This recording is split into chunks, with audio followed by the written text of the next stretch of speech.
Nous passons à présent à un sujet qui est lié à la Société des grands projets. Et donc c'est Alexis Martin qui rapporte sur le protocole d'accord avec la SGP portant sur la compensation à mettre en œuvre pour les abattages d'arbres isolés qui appartiennent à la ville de Nanterre et qui sont réalisés dans le cadre de la construction de la gare de Nanterre-La-Boule du Grand Paris Express, puisqu'on a aussi un enjeu et ça fait partie des négociations fortes qu'on a menées avec la Société du Grand Paris pour s'assurer à la fois du remplacement mais également de la compensation de ces abattages d'arbres, puisque c'est des essences qui sont beaucoup plus grandes, qui sont abattues, et donc il est nécessaire d'avoir plus d'arbres en compensation qui soient replantés. Donc je vous propose d'approuver le protocole d'accord avec la Société des grands projets. C'est plus la Société du Grand Paris, elle a changé de nom, puisque maintenant elle s'occupe de projets aussi en dehors de l'Île-de-France. Concernant la compensation des abattages d'arbres isolés appartenant à la ville de Nanterre dans le cadre des travaux de la gare de Nanterre-La-Boule du Grand Paris Express. Comme vous le savez, notre ville est traversée par plusieurs projets de grands transports, dont la ligne 15 du Grand Paris Express. La SGP, maître d'ouvrage de ce projet, a pour mission de concevoir, élaborer et réaliser les infrastructures du Grand Paris Express, y compris la gare de Nanterre-La-Boule. La réalisation de cette gare et de ses ouvrages annexes a nécessité l'abattage malheureusement de près de 120 arbres sur notre territoire, ce qui a modifié ainsi radicalement le paysage à qualité urbaine, notamment de l'avenue Jules-Curie. Parmi ces abattages, 9 arbres dits isolés, situés dans le parc de la Villa Alaise, ont été abattus en février 2024 avec l'accord de la ville et sous réserve d'une indemnisation pour les travaux de replantation. Cependant, l'indemnisation financière prévue par le barème d'évaluation de la valeur de l'arbre, autrement appelé BEVA, qui s'élève à 107 684 €, ne suffit pas à compenser l'ensemble des services écosystémiques rendus par ces arbres. En effet, ces arbres jouaient un rôle crucial en matière de séquestration du carbone, d'îlots de fraîcheur et de développement de la biodiversité. Leur localisation au sein d'un parc en partie classé espace vert protégé et leur qualité végétale en faisaient des éléments précieux pour notre environnement. C'est pourquoi, dans un courrier adressé à la SGP le 8 juillet 2024, nous avons demandé l'application d'un ratio de compensation de 2,5 arbres plantés pour un arbre abattu, similaire à celui appliqué pour les arbres d'alignement en plus de l'indemnisation du BEVA. La SGP a accepté cette demande. Ainsi, pour les 9 arbres abattus, à compenser que l'on multiplie par 2,5, ça nous donne 22,5 arbres à planter. Vu qu'il est compliqué de planter 0,5 arbres, la SGP a accepté dans sa grande bonté d'arrondir au supérieur à 23 arbres. La SGP remboursera la ville pour les travaux de plantation pour une somme qui devra avoisiner les 69 000 €. Un protocole d'accord a été élaboré entre la ville et la SGP pour encadrer cette compensation financière. 2 localisations ont été identifiées pour la plantation de ces arbres. Il s'agit des parcelles 138 et 196 de l'avenue Jules Quentin pour planter 9 arbres et de la rue Thomas Lemaître où il y a une parcelle derrière le pavillon des Lilas pour accueillir la plantation de 14 arbres. Au vu de ces éléments et considérant l'importance que nous accordons à la place de l'arbre sur notre territoire, je vous propose d'approuver ce protocole d'accord. C'est avec beaucoup d'émotion que le maire de Nanterre et les élus se sont réunis le 13 mars dernier dans le jardin japonais au Petit Nanterre pour la plantation du 5 millième arbre de Nanterre. Aujourd'hui, on est à 5 200 arbres plantés sur tout le territoire. Je me suis arrêtée la semaine dernière au comptage. Lors de la campagne municipale de 2020, nous avons pris auprès des Nanterriens et des Nanterriennes cet engagement fort.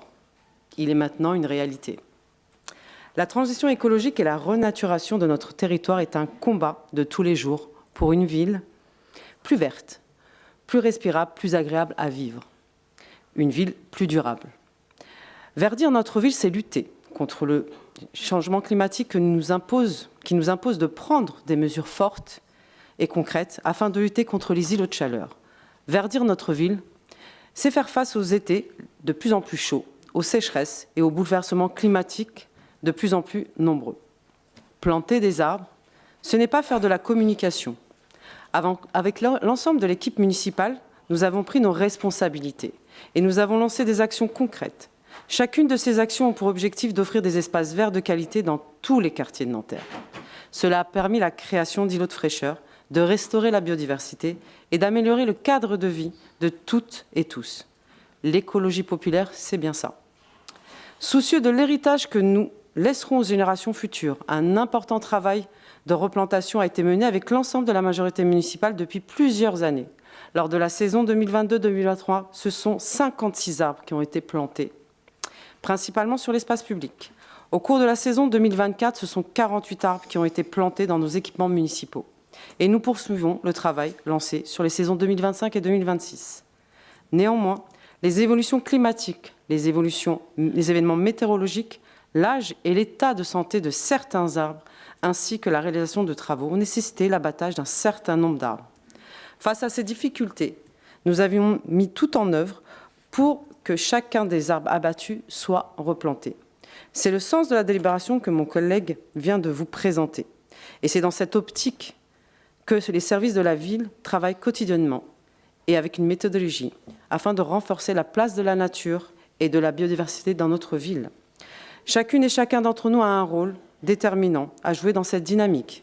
C'est pourquoi nous allons renforcer les actions de sensibilisation des plus jeunes. Nous poursuivons aussi le travail déjà entamé avec les associations nantériennes dont l'engagement crée un lien durable. Et nous continuerons d'encourager les initiatives citoyennes grâce au Conseil citoyen de la transition écologique qui permet de faire des avancées sur la transition écologique à Nanterre.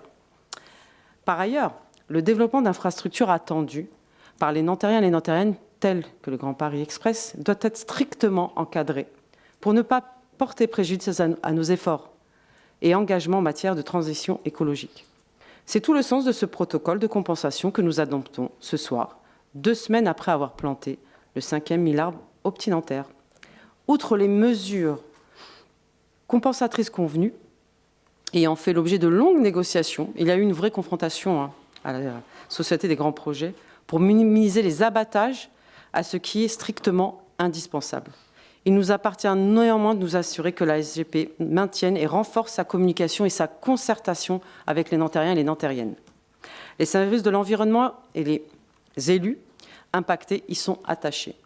Dans un contexte d'austérité budgétaire, le fléchage effectif et immédiat des 69 000 euros perçus est un impératif. Pour la mise en œuvre de ces mesures compensatoires, ainsi que pour de nouvelles plantations issues de végétation des cours d'école ou des projets d'aménagement, les études sur les îlots de chaleur sont un point d'appui, mais c'est surtout l'expertise terrain des Nantériens et des Nantériennes dans le cadre de conseils de quartier, dans le cadre du CCTE ou des promenades urbaines que nous devons solliciter pour préciser notre plan d'action. Cette amélioration du cadre de vie doit concerner tous les Nantériens et les Nantériennes de tout le territoire. En tant qu'habitante de ces quartiers populaires et maire adjointe au logement, j'ai chaque jour à l'esprit que les premières victimes du dérèglement climatique sont les classes populaires. Il nous faut continuer de nous battre sur tous les fronts et rappeler qu'il n'y a pas de justice sociale sans une politique écologique ambitieuse, de la rénovation énergétique de logements au développement d'îlots de fraîcheur accessibles à toutes et tous.